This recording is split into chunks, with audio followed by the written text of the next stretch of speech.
For today's video, we are going to be going through the process of how I made my kun plushie for my C2 cosplay from Code Geass. Yes, it has been 10 years since Code Geass first came out, and I'm basically regressing to how I was in middle school because it was always my dream to cosplay C2, and I've recently been rewatching the show and I really couldn't contain my excitement, so I decided to make a kun plushie to be like the perfect accessory for when I finally get to cosplay C2. So for starting off, I drew a reference shot of how I wanted to make my proportions for my kun plushie. I think this is a good idea, even if you have references from the show, like screenshots, to also draw out a version of it so you can kind of get a better understanding of how it looks from all different angles. I think my final version ended up being a little bit different than this, but I have made adjustments to the pattern that I'm going to put up on Patreon, so if you want to see what I think the ideal kun form looks like, then you can go ahead and check out those patterns. For fabric, mine was just under a yard of yellow fleece that I had gotten from Joann's. I cut out the front and back pieces first, as well as the arms, and I didn't do the bottom piece as I was waiting until the rest of his body was constructed before I drafted the pattern for that.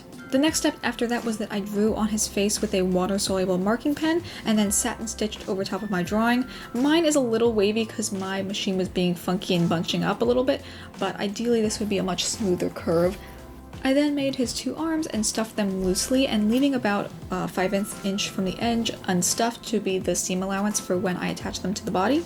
I then ended up sewing the arms to the front just to secure them, and after this I then sewed from the front and back right sides together, starting from the center of one of his bottom blobs and then going over his head and around the other side. You also should take special care in going over the arms to make sure that the front and back are sewn together without any gaps. Once you do this, you can flip your kun inside out and see how he looks. So for this part, I ended up stuffing him entirely up so that I could kind of get an idea of what he will look like and how large I needed to draft my base pattern. You can skip this step if you're using the pattern I made, since I already went through the process of drafting it. One thing that you will have to do is round off the corners of the two side seam blobs so they don't have a dip inwards and instead have a much sharper point. After I drafted my pattern, I then unstuffed kun and turned him inside out, and then pinned the new bottom piece that I had cut out of fabric to the front and the back right sides together. I left a hole in the very back between two of the blobs, and ideally you want this to be at least as large as your hand so that when you turn him inside out, you'll be able to reach inside and push the stuffing back into like the top of his head. Once you flip him inside out, you can start stuffing him. You want to use pretty small clumps at first to build up shape and make sure there's not a lot of empty space inside of him. And then once he's filled up, you can then turn the raw edge of that opening inward and then hand sew him closed.